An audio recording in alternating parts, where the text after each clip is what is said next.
لە سێمین یاریەکانی قۆناغی هەشتی خولینایە عێراق بۆ ئاستی لاوان لە کۆمەڵی یەکەم دوو یاری لە یەک کات بەڕێوە چوو. ئەمانەی بەغداد ڕوبەڕووی ناسڕێ بوویەوە. نەفتی بەسڕاشکەوە سەرکەوتنی سۆگەر کردبوو بۆ یاری پێشکۆتایی ڕوبەڕووی زەوڕای بێهیوا بوویەوە. لا نیوە یەکەم هەردوو تیپی ئەمانەی بەغدا و ناسڕیە ئاستیان لێکۆ نزیک بوو.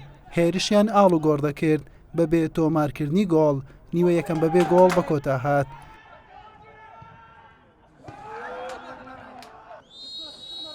لا نیوەی دەم بەهۆیەوەی ئەمانەی بەغدا پێویستی با سەرکەوتن بوو، فشاری خست بۆ سەر گۆڵی ناسڕیە.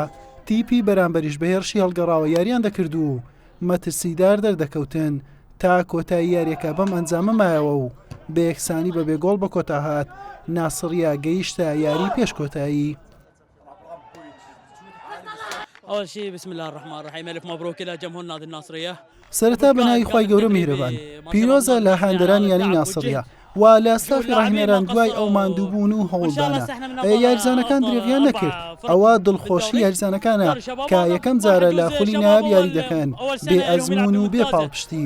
خۆشیەکانمان وێنە ناکرێت. ئینشاءڵڵا بە قەڵغانی پاڵۆنتێکەوە دەگەڕێینەوە ناسڕیە. وإن شاء الله نوعد جمهور نادي الناصرية الدرع بالناصرية. لارەکەی دیکەش نەفتی بەسڕا بە گۆڵێک لەگەڵ زەوڕا یەکسان بوو. بەم شێوەیە نەفتی بەسڕا بە 7 خاڵ و پلەی یەکەم، ناسڕیەش بە 4 خاڵ و پلەی دووەم سەرکەوتن بۆ یاری پێشکۆتایی. لەگەڵەوەی ئەمانەی بەغدادیش خاوەنی 4 خاڵ بوو، بەڵام بە جیاوازی گۆڵ چوەخانەی سێم بوو. زەوڕاش بە تاکە خاڵێک ماڵ ئاواییان لە پاڵەوانتیەکە کرد. حوسێن محەممەد کەناڵی پێیام هەولێر.